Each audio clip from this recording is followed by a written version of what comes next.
নমস্কাৰ, চৰকাৰী কৰ্মচাৰী আৰু পেঞ্চনাৰৰ লগত জড়িত অত্যন্ত গুৰুত্বপূৰ্ণ এটি খবৰ লৈ এই ভিডিঅ'টি আগবঢ়াইছোঁ। আপোনালোকে ভিডিঅ'টি স্কিপ নকৰাকৈ শেষলৈকে চাব।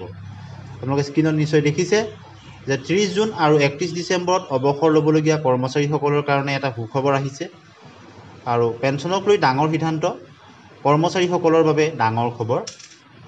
2016 চনৰ 1 জানুৱাৰীৰ পৰা 1 জুলাই 2025 লৈকে যিসকল এই দুটা তাৰিখত অৱসৰ ল'ব তেওঁলোকৰ ক্ষেত্ৰত আহিছে সুখবৰ। আৰু দেশৰ লাখ লাখ কৰ্মচাৰীৰ বাবে কেন্দ্ৰীয় চৰকাৰৰ বিশাল ধামাকা। নতুন নিয়মৰ অধীনত বেতন বৃদ্ধিৰ পূৰ্বে ঠিক 30 জুন অথবা 31 ডিচেম্বৰত যিসকল কৰ্মচাৰী অৱসৰ গ্ৰহণ কৰে তেওঁলোকৰ ক্ষেত্ৰত সুখবৰ আহিছে আৰু কেন্দ্ৰীয় চৰকাৰৰ কৰ্মচাৰীসকলৰ বাবে নেশ্যনেল ইনক্ৰিমেণ্ট দিয়াৰ সিদ্ধান্ত লৈছে, যাতে এইসকল কৰ্মচাৰী পেঞ্চনৰ গণনাৰ ক্ষেত্ৰত নিৰ্ভৰ হয়, অৰ্থাৎ তেওঁলোকে এটা এক্সট্ৰা ইনক্ৰিমেণ্ট লাভ কৰিব, যাৰ প্ৰভাৱ তেওঁলোকৰ পেঞ্চনত পৰিব। চৰকাৰৰ এই সিদ্ধান্তত কৰ্মচাৰীসকলৰ জীৱনলৈ ডাঙৰ সকাহ আহিব, য'ত কেৱল এদিনৰ ব্যৱধানত তেওঁলোকে ইনক্ৰিমেণ্ট লাভ কৰা নাছিল, এতিয়া তেওঁলোকে সেই এক্সট্ৰা এটা ইনক্ৰিমেণ্ট লাভ কৰিব, যাৰ প্ৰভাৱ তেওঁলোকৰ পেঞ্চন, ফেমিলি পেঞ্চনত পৰিব। প্ৰতি বছৰে কেন্দ্ৰীয় চৰকাৰৰ কৰ্মচাৰীসকলে 1 জুলাই আৰু 1 জানুৱাৰীত তেওঁলোকে দিয়ে বা ভাত্তা লাভ কৰে। ইয়াৰ ফলত গণনাৰ পূৰ্বে বাৰ্ষিক ইনক্ৰিমেণ্টৰ সুবিধা তেওঁলোকে লাভ কৰে।